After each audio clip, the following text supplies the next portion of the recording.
샬롬, 사랑하는 박진규 네트 5월의 네 번째 오메가입니다. 이번 주도 말씀과 함께 힘차게 시작해 봅시다.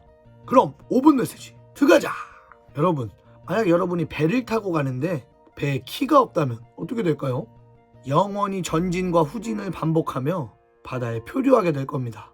그렇게 이리저리 휘청거리고 부서지며 끝내 바다 아래로 가라앉게 되겠죠. 그리고 이런 키가 없어 정처 없이 바다를 떠다니는 배의 모습은 마치 우리 삶에 목적이 없는 모습과 같습니다. 목적 없는 삶은 삶의 방향을 설정하지 못하고 그저 흘러가는 대로 살아가며 끝내 아무것도 못하고 의미 없는 삶이 되고 맙니다. 그렇기 때문에 우리는 제대로 된 방향을 설정하기 위해 비전을 품는 것이 중요합니다. 오늘 말씀은 우리가 각각 하나님께 받은 은사가 있다고 이야기해주고 있습니다. 오늘 본문 4장 10절 말씀입니다. 각각 은사를 받은 대로 하나님의 여러 가지 은혜를 맡은 선한 청지기 같이 서로 봉사하라. 아멘. 하나님께 은사를 받고 그 은혜를 알게 되었다면 이제 하나님의 비전을 향해 봉사하며 섬기며 나아갈 것을 이야기하고 있습니다. 그러나 오늘 본문이 말하고 있는 은사와 부르심 그리고 비전은 우리 삶에 적지 않은 오해를 불러일으킵니다. 하나님의 비전을 위해서 내 꿈을 포기해야 하고 하나님의 비전을 위해서 내 삶을 포기해야 하고 하나님의 비전을 향해 나아간다면 금욕적인 삶을 살아야 할 것 같은 느낌, 그런 오해들로 인해 우리는 신앙생활을 하며 하나님의 비전을 저버리고 마치 키가 없는 배처럼 정처 없이 우리의 삶을 표류하고 있습니다. 그렇다면 우리는 비전이 없는 대신 나를 위해 사는 삶, 혹은 금욕적인 대신 비전을 향해 나아가는 삶, 이 두 가지 중 하나를 선택해야 하는 것일까요? 18세기 영국의 한 25세 청년이 우리가 오늘 했던 고민과 같은 고민을 하고 있습니다. 하원 의원으로 정계활동을 하던 그는 세상의 기준들에 부딪히며 정치는 자신을 향한 하나님의 뜻이 아닌 것 같은 생각에 빠지게 됩니다.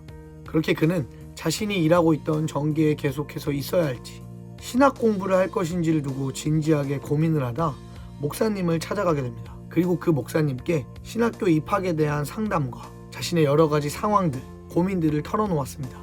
그런데 사실 그는 이미 마음을 굳힌 상태였습니다. 정치를 그만두고 성직자의 길을 가야겠다. 참된 그리스도인으로 나아가기 위해 어정쩡한 정치인으로는 살아갈 수 없다. 그런데 목사님의 대답은 그의 생각과는 달랐습니다. 하나님의 가르침은 꼭 성직자로 살아야만 실천할 수 있는 것은 아닙니다. 하나님은 신학교에 가는 것 이상으로 더 중요한 부르심이 있어 당신을 영국 의회로 보내셨을 겁니다. 당신은 당신의 천분을 살리면서도 하나님의 비전을 이룰 수 있을 것입니다. 라고 말하며 그가 신학교에 가는 것을 만류했습니다.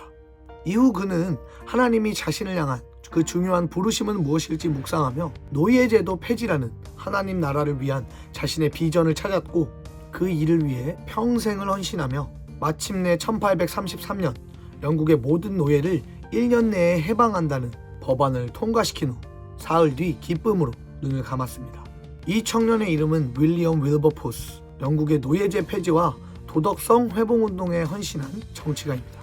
그리고 그가 자신의 비전이 무엇인지 알지 못하고 헤매일 때 그를 향한 하나님의 부르심을 알 수 있게 도와준 그 목사님은 존 뉴턴, 우리가 알고 있는 찬송가 어메이징 그리스의 작사가입니다.